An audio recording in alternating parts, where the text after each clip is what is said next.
a thermometer, the gel or foam that you would use to wash your hands, blood pressure cuff, simple dressings, and so forth. That needs to be placed on a clean environment.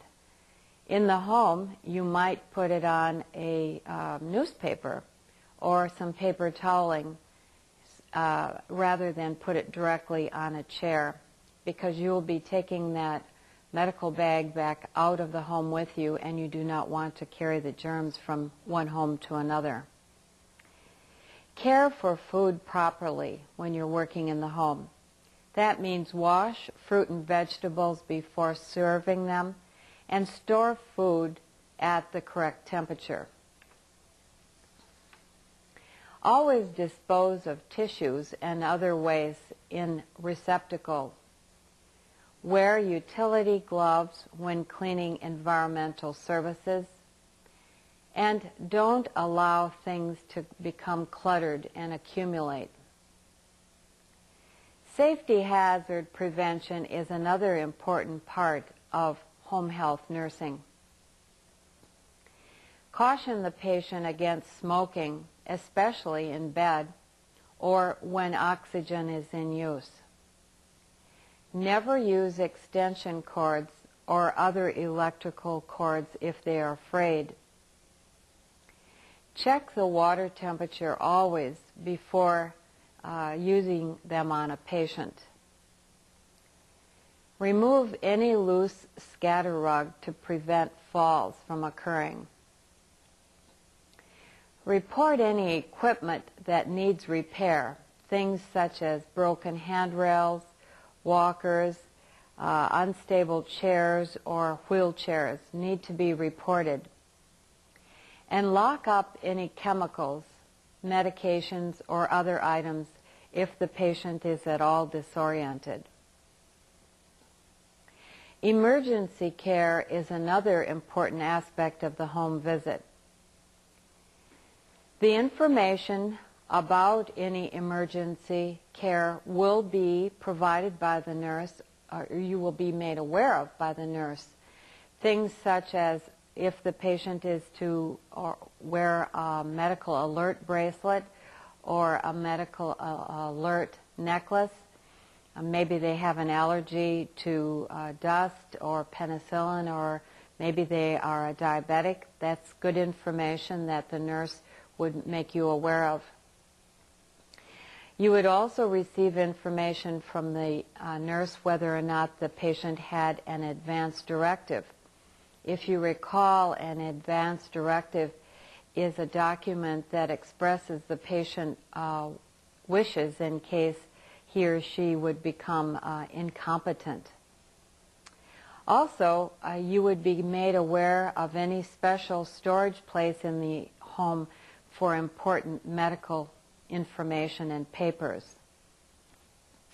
There could be a wide variety of types of emergencies in caring for someone in the home. There might be a poisoning, fire, a seizure or choking.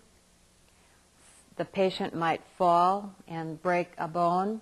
There might be gas leaks. It's important to have information readily available in the event of emergency so that you can call quickly for help.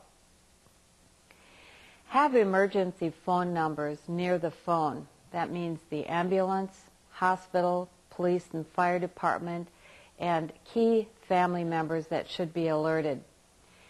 Give your name and title, the name of the patient, and clearly state the problem and the address and phone number of the residence where you are.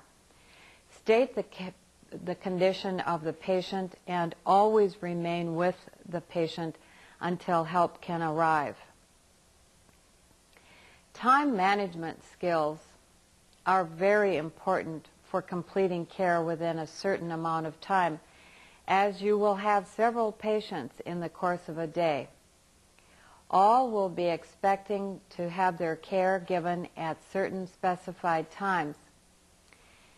Patients are relying on you to get them up in the morning, so arriving late prevents them from getting out of bed and being able to get their breakfast. You may be required to put patients to bed at night if you don't maintain an efficient schedule and remain on time. Those patients become overtired from having to sit up well past their normal bedtime. Be sure that all is with you when you make a visit. Be organized. That means make sure you have your watch, that you have the forms needed for your documentation, that you have the home health medical bag with the supplies that you need, and make a work plan before your arrival.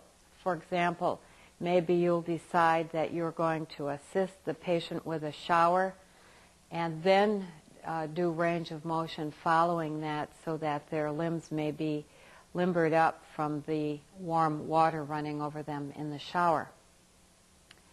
Organize your supplies before beginning activities. You want to be sure that you have everything at hand before assisting the individual into the shower or tub, because you wouldn't want to leave them unattended to go and get supplies once you have gotten them into the tub or shower setting. Limit the discussions that you are having with other family members to conserve time. Always be courteous, but do not allow them to draw you into conversations that take you away from the focus of the patient that you are there to serve, or